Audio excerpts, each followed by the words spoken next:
میرے سے کچھ لوگ ناراض بھی ہو جاتے ہیں اور میں حق بات کہنے سے جھجکتا بھی نہیں ہوں، وہ یہ ہے کہ ہمارے مذہبی طبقے بھی وقت کی اہمیت کو نہیں سمجھتے۔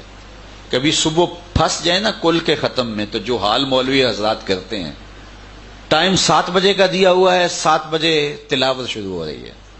یہاں جب ٹائم دعا کا 7 بجے دیا تو 7 بجے دعا ہو جانی چاہیے، پوری دنیا میں کہیں ایسا نہیں ہوتا، اور تم تو مذہب کے نمائندے ہو تو تم ایسا کیوں کرتے ہو؟ 7 بجے تلاوت شروع ہوئی، اب اس کے بعد جو ہے وہ نعت شریف ہوئی۔ نعت شریف کے بعد جس طرح میاں صاحب نے کلام ہی ختموں کے لیے لکھا ہے، تو میاں صاحب کا کلام پڑھنا بھی ضروری ہوا، وہ پڑھا گیا۔ تو اس کے بعد ایک خطیب صاحب آ گئے۔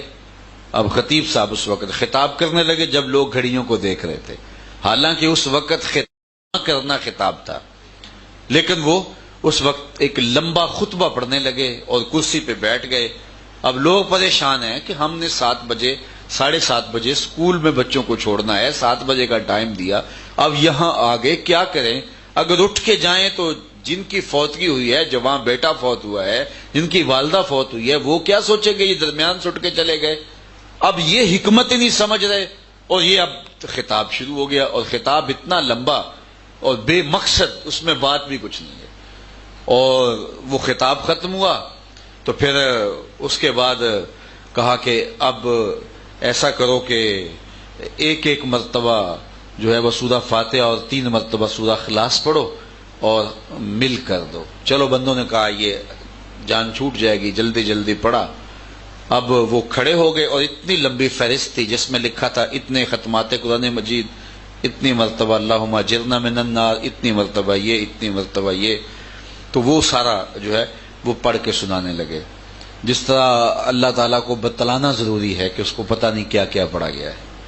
چلو وہ فہرست ختم ہوئی، بندوں نے کہا اب جان چھوٹ جائے گی، اب ختم شریف پڑھنے کے لمحے آئے تو پھر ایک آدمی نہیں بلکہ 5-6 آدمیوں کو باری باری مائک دیا جا رہا ہے تاکہ جو ہے وہ سب کا حصہ شامل ہو جائے۔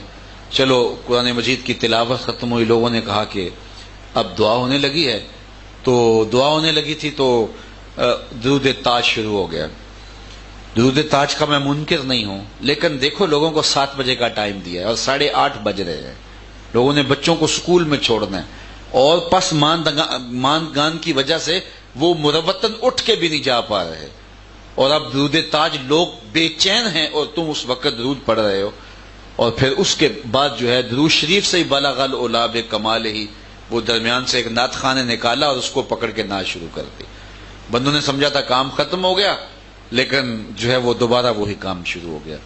خیر چلو وہ نعت خوانی ختم ہوئی، پھر اس کے بعد جو ہے وہ اب کہا گیا کہ اب دعا ہوگی۔ اب جس پیر صاحب کو بلایا ہوا تھا دعا کے لیے وہ بالکل تازہ دم تھے، ابھی تک بیٹھے ہوئے تھے، اب انہوں نے جو ہے وہ دعا شروع کر لی تو وہ دعا ختم کرنے کا نام ہی نہیں لیتے۔ وہ دعا کر رہے ہیں، لوگ دعا کر رہے ہیں یا اللہ دعا ختم ہو جائے۔ اور اس کے بعد دعا ختم ہوئی، لوگوں نے شکر کا کلمہ پڑھا، تو ایک آدمی جو ہے وہ درمیان سے کھڑا ہوا، جناب دعا ہو جائے۔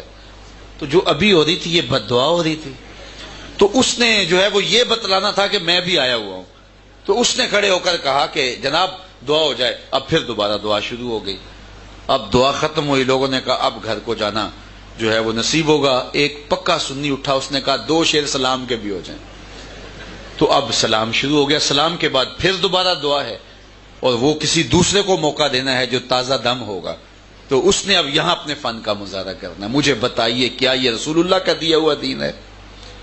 آپ ناراض ہوں، مولوی صاحبان میرے سے ناراض ہوں، لیکن میں سچی بات کرتا ہوں، اپنے بھی خفا مجھ سے ہیں، بیگانے بھی ناخوش، کہ میں زہر حلاحل کو کبھی کہہ نہ سکا کن